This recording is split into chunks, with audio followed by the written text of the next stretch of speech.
Hey, before the video starts, Heathers deals with a lot more mature topics than what I'd usually cover on this channel, and even though I've done my best to keep it at a normal PG-13 rating, everything is still addressed as is. So if you're a young kiddo, or you just don't want to watch something about these topics, come back in a few weeks whenever the next video comes out, or else enjoy the video. Hey guys, welcome to, I guess, I don't even know what to call this. I guess you would just call it the last episode. Tommy and Cloud It's not really an episode. are not podcast. Probably like Are we still a lot of recording? fighting behind the scenes. None of us wanted to make and this. some public Bye. I am so sorry for being late. Hey, no worries.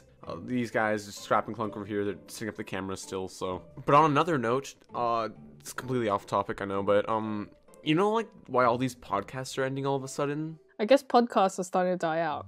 But hey, there's always the pubcast. Hey, well, that and the Leftovers podcast. Why are you wearing a trench coat? Well, you guys said you were doing a video on Heathers, so I thought I'd get into character. Oh. Wait, do you guys not have costumes? What you see is what you get. Well then, good thing I came prepared! How did she fit all those costumes in her trench coat? Just go along with it. When it comes to the art of cinema, the best movies are the ones that stand the test of time. These films are often subjective, and that's what can make them timeless. The audience can make a connection to it, and if that same connection can go through many generations and still have the same kind of impact, then you've got a classic. Now sure, certain things like clothing or slang rarely stand this test. I mean, freaking go back to like few years and look at my videos, watch how terribly dated they are. But if you can look past that, you can see the messages and undertones being conveyed, and that's what makes something like Heathers just live on. Now, even though Heathers started out as a movie, its recent adaptation into a musical really helped bring it into a new audience. The original Heathers, while a classic, was still very overlooked as of recent. It's thanks to this musical a lot of people who missed it initially are finally watching it for the first time. But what makes this 1988 teen movie so special?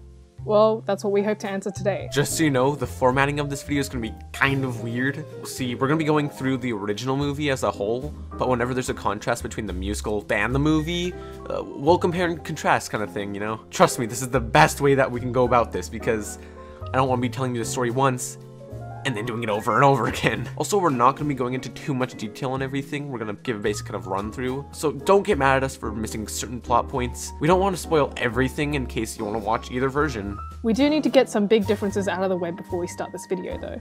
In the movie, there's an extra character named Betty Finn. In the musical, they cut her from the cast and used Martha as that role.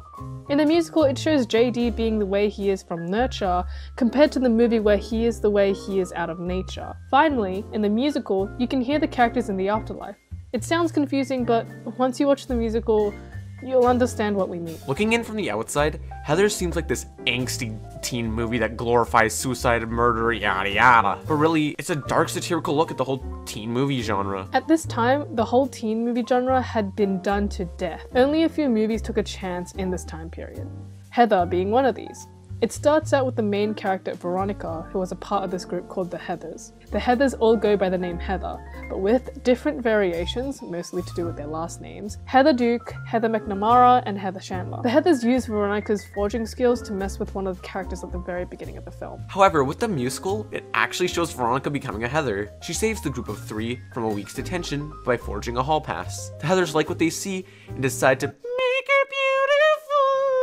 Oh no. And thus she becomes beautiful, okay? You see, the Heathers are at the top of the food chain we like to call high school. Their jobs consist of looking pretty, staying popular, and taking Q&A sessions. I don't freaking know. One day, our main character Veronica falls for the lonely trenchcoat wearing bad boy, JD. The jocks aren't too happy with the new kid wooing over Veronica, so they confront him about it, where myself.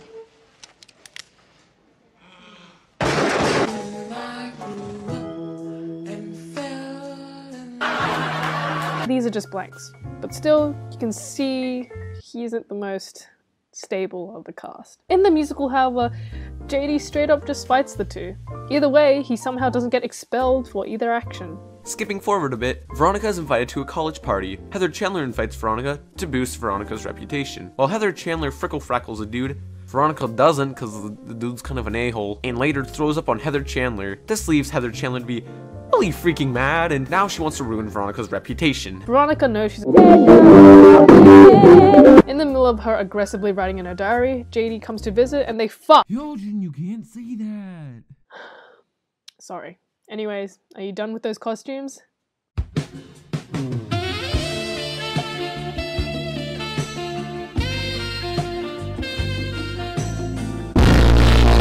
Dang, you guys look great! Oh, my star! Excuse me, miss? Why do we have to wear skirts? Yeah, I'm not really into cross-dressing. We ran out of girls, so we had to improvise. You do realize there's only one female in this house? Or if you can even call her that. Are we gonna have a problem? The next day, the two decide to play a little prank on Heather Chandler by giving her a fake hangover cure. However, in the process of making this concoction, it goes from making her puke to straight up just bloody murdering her. To cover this up, JD gets Veronica to write a suicide note, which the cops fall for. The suicide is treated as a tragedy made by this troubled teen, and when it comes time to find the next leader for the Heathers, in practically the school, Heather Duke stands up. One night, Heather McNamara drags Veronica to go on a date with two jocks. In the musical though, Veronica gets a phone call from Heather M to help her and Duke escape, well, freaking date rape. But little does Veronica know that to escape this situation, Heather McNamara and Heather Duke kind of sign her up instead. Luckily though, Veronica gets out of this situation and no harm was done. A few days later, the two jocks, Kurt and Ram, start a rumor about Veronica giving them oral. Wait. Is that Mr. Mosby? My boy? Due to this, JD and Veronica make a plan to shoot them with blanks while they're out. Drop a suicide note confessing their gay love for each other. Remember, this was in the 1980s, where being gay wasn't like it is today. Veronica seduces the two to come to the forest, where they both get ambushed by JD. JD shoots one of them, but Veronica misses the other. I guess just because she thinks it's funny. This ain't no game. So JD runs after the other. Now, if you look at this scene in a 1980s kind of perspective, pretty funny, because, you know, you see the school bully running away in his underwear from this little scrawny boy. But this movie happened before the little, tragedy we call, Columbine. And now it's just a little too close to home.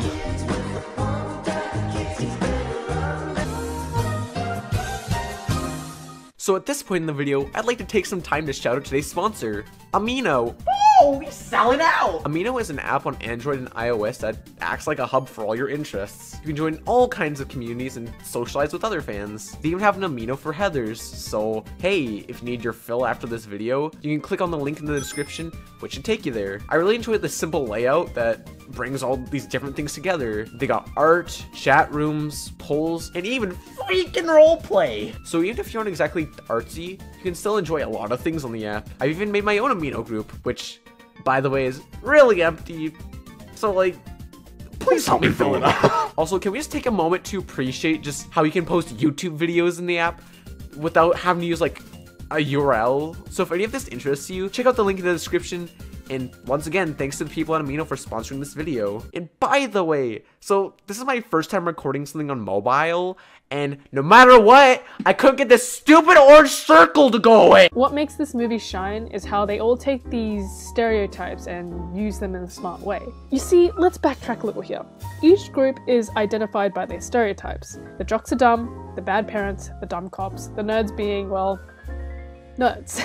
You get the point. However, instead of using them for a joke or to just make background characters, they're instead used as victims in the movie, which is an interesting take on this teen movie genre. Wait, so, who am I again? Ugh, for the last time, Twig. You're Veronica, and I'm JD. Oh, sorry, dear. I'm just not used to having a big role, and one that requires singing nonetheless. Then why did you pick the lead role? I thought the outfit was cute because it matched my sweater. Hyojin, can't one of us be JD instead of you? No, I'm Heather Chandler, and if you try to switch, I'm going to make sure you sing Kumbaya for your entire afterlife. Wow, she was certainly well casted. Hey Snowy, what was that podcast you were talking about? Leftovers podcast? It's just a little podcast my friends made, you know, listen to every once in a while. Oh, nice. Could you just type their channel into my phone? Sure. There you go. Thanks. Anyways, we should probably get back to the video. We get the cast at Ram and Kurt's funeral, where we get one of the best lines in the movie. No, you made me proud. My son's a homosexual, and I love him. I love my dead gay son! However, the musical takes the scene to a whole new level where we get a full musical number about the dads loving their dead gay sons.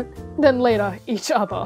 There's a reason people love this musical so much. So moving on, Veronica starts realizing, hey, this JD guy isn't as sane as I hoped, and breaks up with him. Later that day, Heather Duke comes over, and she reveals that Martha, the girl bullied earlier on in the film, walked into oncoming traffic with a suicide note taped to her. Heather Duke says she was only doing it to be like the popular kids, and gets that well-deserved just Be gone!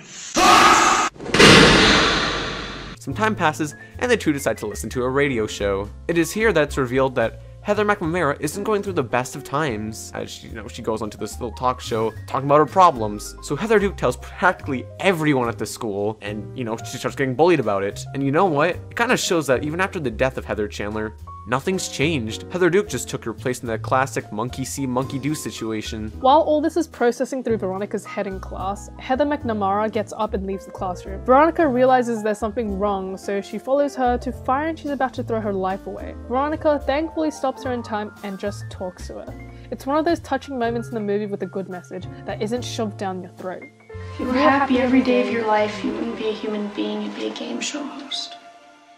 JD has a petition he wants everyone at the school to sign, so what better than to get Heather Chandler's replacement to do it for him. While Heather Duke gets everyone's signatures, she runs into Veronica. Veronica calls her out for being a total knobhead, and then she gets all cheeky and just walks off. Then all of a sudden, JD comes back into the picture. Veronica makes a snarky comment about how she wants to kill Heather Duke. However, when JD pulls out her copy of Moby Dick, Veronica is like, oh shoot, he's still a psycho, and gets away from him. However, JD has a plan. When Veronica gets home, her parents tell her how JD stopped by, telling them how worried he is about Veronica. Veronica doesn't care what they have to say and goes to take a bloody nap. But guess who stops to pay a visit? A kind ale! JD tries to persuade Veronica in joining him on this murder party, but she's gonna fall for that again. Oh, come on, Veronica! Veronica realizes that killing the Heather of the school is just gonna be a cycle since somebody will take her place, maybe even her. Before she can convince JD to stop, he goes straight into Heather Duke's room and murders her. But first, I need to take care of something. But Yojin, we're not even done the video yet. We can do it over the phone. I just really need to do this. I'm sorry. Okay. So guess what? It's all a dream. Veronica realizes that JD is still gonna come after her, so she quickly gets a harness and fakes her suicide. JD thinks she's dead and pretty much reveals his whole plan to her. He's using the petition as a big FU to society as he plans to blow up the school. The next day, he starts planting bombs around the school while Veronica tries to hide from him. She finds JD in the boiler room, where he's about to set off all the bombs. Then, it's an all-out battle for Veronica to save the school from JD. You think just because you started this thing, you can end it?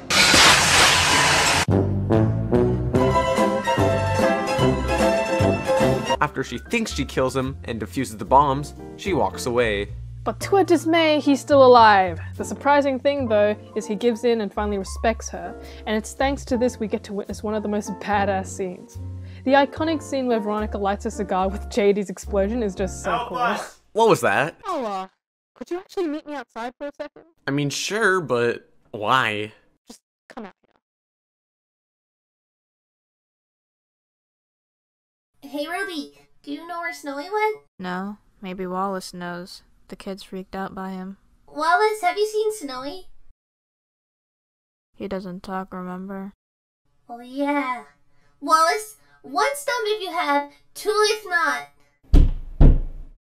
That guy is weird. Did none of you see him walk outside after he got that phone call? Oh no.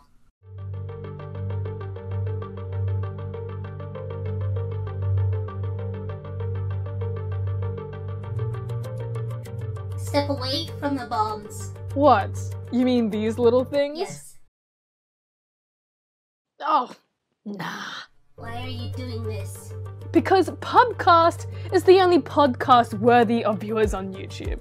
People are going to look back onto the Pubcast and say, there's a podcast that didn't end because viewers didn't care, but because the podcast was the viewers. The only place Pubcast and Leftovers can get along is in heaven. So what you're saying is nobody actually watches Pubcast, and the only viewers are the hosts and the thousands of subbots. So you're ending as many podcasts on YouTube as possible so people are forced to listen to Pubcast? Hyojin, what is wrong with you? Yeah, Our podcast died a long time ago. Hyojin, you messed up. Really messed up. Please put down the bloody knife. It's a podcast. YouTube podcast. It's recorded over Skype. Let's be normal. Scream in group calls. Laugh at memes and watch LPs. We'll go shopping or go picnic. Don't you wanna be my friend? Can we be BFF? That's all I want to do.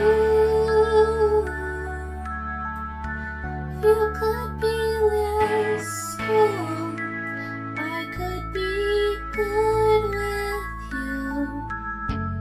Podcast's awesome. Lord Bug hates it. I can see where he's coming from, but we let go. Yell at Hayden. Okay, stage 1 is where we go. We'll go camping. Play some Minecraft. And we'll change your username. No. Maybe prom night. You're a robot. Don't stop looking in my eyes. Can we be BFFs? Is that so hard to do? If you could be less cruel, I could be good with you. Let us be BFFs. If we still got the right. So what's it gonna be? I'm not really sure. I might have to sleep on it tonight.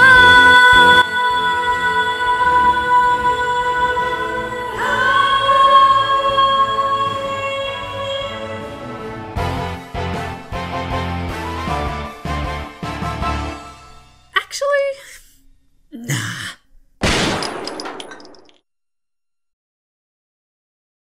Oh, damn. Didn't actually think I'd killed. The movie ends on a positive note, with Veronica befriending Martha. The message of going out of your way to befriend someone who might need it, and using the power you have to help out others, it's so well done. I notice constantly with these movies, these positive messages are just shoved down your throat, and especially at this time period. But at the end of Heathers, after all the darkness, is light at the end of the tunnel. It doesn't feel forced or in your face at that. It's just the two walking off. Contrasting the chaotic themes of the movie is this peaceful send-off. Get off me! Let me go! We're taking you somewhere to learn a lesson. No, not! The rice fields. No, not the rice fields, please! No! Thanks for saving us. Does this mean we'll finally see the return of the Leftovers podcast? No. Wow, I didn't know you had that in you, Twig. Thanks for saving me back there. Oh yeah, we need to get you a new helmet. Luckily we have some spares in the back, but they're not the same. Well, seeing as we had Hyojin in this video, I'd like to avoid as many pyro-cynical comments as possible. I can agree with you there. Heathers is so freaking weird. It's dark, it's crude, and borderline controversial with a lot of the stuff it covers. But I'm so glad it exists. Thanks to this musical, I've seen so many fans make these animacs to their favorite songs and other fans branching out into other musicals. This piqued an interest for me to look into other projects like Hamilton and Dear Evan Hansen. Oh no, I'm becoming one of those like theater kids right now where it's like, well, I love Broadway, and it's like those, like the 4 musicals and Heathers is part. Oh no! I find it very interesting that the animatic community is covering all these musicals, and for people that can't see them in person, they're just, they're drawing out the frames or making the music videos for us. Heck, Heathers had a direct impact on this channel, inspiring the whole animatics and these characters and everything. Whoa, did I just break the 4th wall? And I can't really thank the community enough for it. So thanks for watching. I'd appreciate your support, subscribe, whatever. But I just want to move on from that here for a second, because if you haven't watched Heathers yet, or either the movie or the musical, just get into a group call, go on Rabbit, and just watch it together. Who knows? Maybe you'll walk with something you love. Thanks for watching.